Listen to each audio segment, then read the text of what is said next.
खूप अशी टिकणारी चटणी आणि मस्त कुरकुरीत महिनाभर तुम्ही ठेवली तरीही खराब न होणारी अशी ही आपली चटणी आणि मस्त बघा भुरभुरीत चटणी तुम्ही तुपाची धार सोडून ह्याच्यावरती खायला घेतलीत ना, आहा काय अप्रतिम लागते चटणी। तुम्ही एकदा डोसा उत्तप्पा ह्याच्याबरोबर करून पहा, व्हिडिओ पूर्ण पहा, व्हिडिओ पाहिल्यानंतर चटणी करून पहा, ती खाऊन पहा, नक्की तुम्हाला आवडेल। चला मग आपण चटणी बनवायला सुरुवात करूया। नमस्कार, रेश्मा किचनमध्ये आपल्या सर्वांचं मनपूर्वक स्वागत आहे। आज आपण ना महिनाभर टिकणारी खराब न होणारी लवकर अशी एक चटणी पाहणार आहोत। झटपट आपल्या घरी जे अवेलेबल आहे त्याच्यामध्येच होणारी आहे, पण उपयुक्त पण तेवढी आहे, टिकणारी पण तेवढी आहे। काही तेलाचा वापर नाही करायचा, काही नाही करता आपण अशी सुकी मस्त अशी चटणी पाहणार। तर चला, आपण व्हिडिओ आवडला तर लाईक करा, शेअर करा, सबस्क्राइब नसेल केलं तर सबस्क्राइब करा। चला तर मग आपण व्हिडिओला सुरुवात करूया। चल आपण आज पाहणार आहोत की कशाची चटणी बनवणार आहोत ते, आणि मस्त अशी टिकते महिनाभर, काही वास येत नाही, काही नाही, किंवा इतके काळजी घ्यावी लागत नाही, आणि केली तरी एवढा दिवस टिकल अशी शक्यता नाही, कारण खूप टेस्टी होते आणि झटपट संपून जाते। तर चला व्हिडिओ पाहूया। तर इथे घेतलेले आहेत मी सोयाबीन जे आपण वडी आणतो ती आहे, ही छोटी वडी आहे, मोठी वडी असेल तरी पण चालणारे आहे। तर इथे आपण जी सोयाबीन आपण खाण्यासाठी आणतो तर तोच आहे इथे आपले सोयाबीनची वडी। तर ही आपल्याला जितके तुम्हाला जेवढ्या प्रमाणात बनवून ठेवायचे आहे तर तेवढी तुम्ही इथे घेऊ शकता, असं काही नाही। तर त्याच्याऐवजी आता त्याच्या व्यतिरिक्त आपल्याला लागणार आहे, तर इथे घेतलेले आहेत आपण थोडेसे शेंगदाणे। जास्त शेंगदाणे वापरायचे नाही, तर त्याचे टेस्ट उतरेल, त्याच्यासाठी शेंगदाणे आपल्याला कमीच वापरायचे आहेत। आणि इथे एक छोटासा तुकडा असा खोबऱ्याचा घेतलेला आहे, आणि शेंगदाणे आपल्याला साधारण 3 ते 4 चमचे इतकेच, कारण सोयाबीनच्या व्यतिरिक्त तुम्हाला शेंगदाणे नको हवे ना तर नाही वापरले तरी चालणार आहेत, असं काही नाही, शेंगदाणेच घालायला हवेत, पण थोडेसे घातले ना त्याची चव आणि टेस्ट खूप छान येते। तर या पद्धतीने आपण बनवणार आहोत। त्याचबरोबर आपल्याला इथे थोडेसे लसणीच्या पाकळ्या घ्यायच्या, साधारण 5-7 पाकळ्या असल्या तरी बस झाल्या। तर एवढंच आपण घेतलेलं आहे, काही खोबरं पण जास्त नाही वापरलेलं आपण, आणि नाही शेंगदाणे वापरले आहेत। तर सोयाबीन जास्त झाला तरी चालतो, पण खोबरं किंवा शेंगदाणे जास्त नाही वापरायचे आपल्याला। हे पहा काय काय आपण घेतले, सोयाबीन, कढीपत्ता, लसूण, आता इथं खोबरं, आणि इथे आहे शेंगदाणे। तर याच्या व्यतिरिक्त आपल्याला घ्यायचे आहेत पांढरे तीळ, तर तुम्ही याच्यामध्ये तीळ पण पांढरे ॲड करायचे। खूप मस्त अशी चटणी आपण, चला आता भाजून घेऊया। कढई घेतली, आता याच्यामध्ये आपल्याला सोयाबीन घ्यायचं, थोडा वेळ आपल्याला हे सोयाबीन भाजून घ्यायचे। हे तर आपल्याला असे मस्तपैकी खरपूस भाजून घ्यायचे। आता याच्यामध्ये आपल्याला इथे शेंगदाणे घ्यायचे,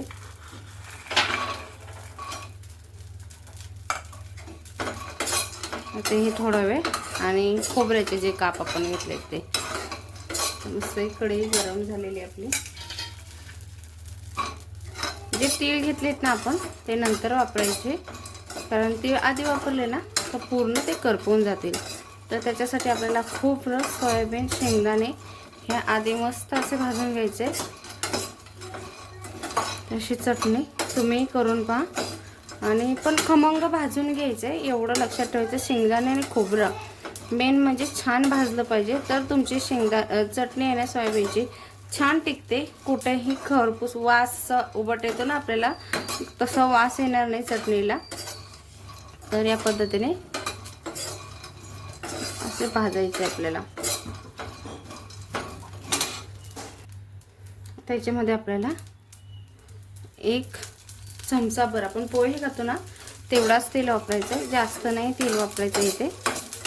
असं हे मस्त असं आपण भाजून घ्यायचं,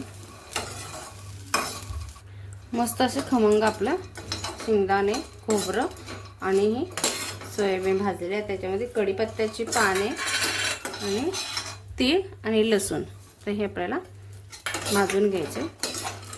आता काय आहे, गॅस तुम्ही बंद केला तरी चालेल, फक्त कढीपत्त्याची पाने छान कुरकुरीत झाली पाहिजे चटणीमध्ये.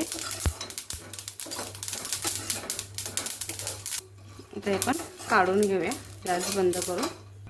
आता हे आपल्याला गरम आहे, पूर्ण थंड करून घ्यायचं आहे, पूर्ण थंड करायचं आहे.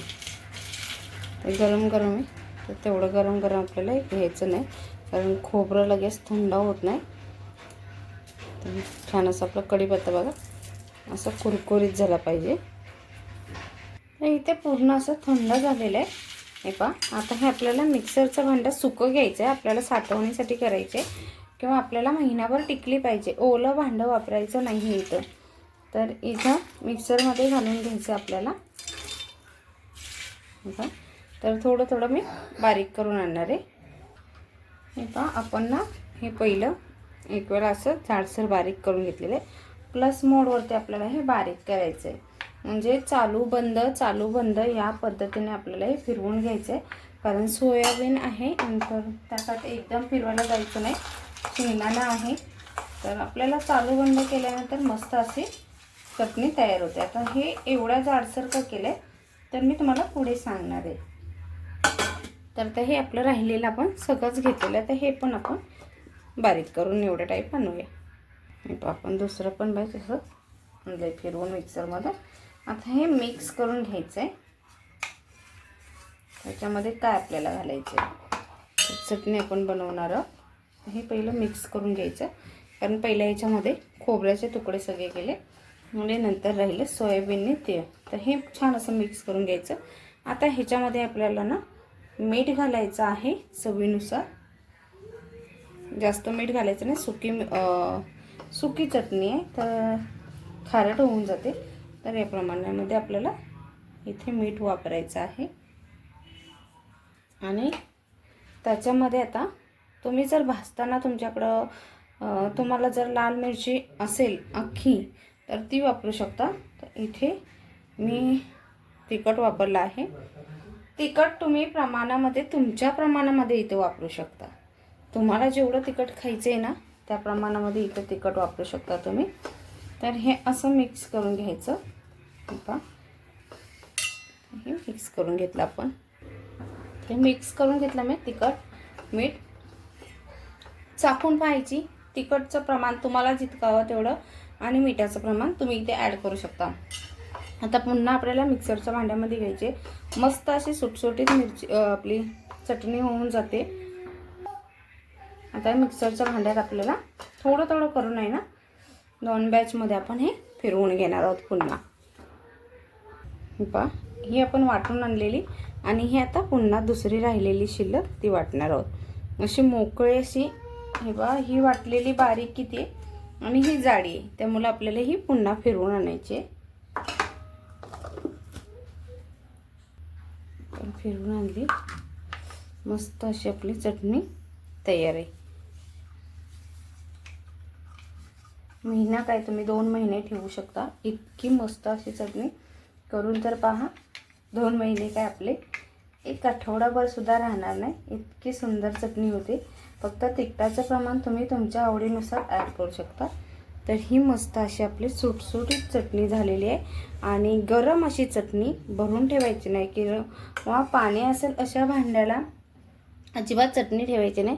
मिक्सरमध्ये पण पाण्याचा थेंब पण नको किंवा चमचाही वापरताना आपण पाण्याचा असलेला वापरायचा नाही. हे बघा, मस्त अशी फोडल्यावरती बघा किती मस्त अशी. तिखट माझ्या हिशोबाने मी वापरलं आहे. तुम्हाला जितकं हवं तितकं तुम्ही इथे तिखट वापरू शकता. तर मी इथे 1 चमचा छोटा इतकाच तिखट वापरला आहे. तर ही पहा चटणी आपली तयार आहे. तर ही अशी चटणी आपण आहे ना चांगल्या काचेच्या बरणीमध्ये, सुकी काचेची बरणी घ्यायची आणि त्याच्यामध्ये तुम्ही कशामध्येही भरून ठेवू शकता. छान अशी कोरडी असली पाहिजे, कुठेही पाण्याचा थेंब गेला नाही पाहिजे. मिक्सर असो, चमचा असो किंवा एखादी बरणी असो. हा काय मस्त दिसते आणि खायला पण मस्त, वास पण सुंदर सुटलेला आहे. आपण तीळ वापरलेला आहे, शेंगदाणा वापरला आहे. तर या पद्धतीने चटणी तुम्हीही करून पहा. आणि ही चटणी आहे ना लहान मुलं असो मोठे असो तिखट नाही करायची, मग खूप आवडीने खातात. त्याचप्रमाणे याच्यामध्ये तुपाचं एखादं,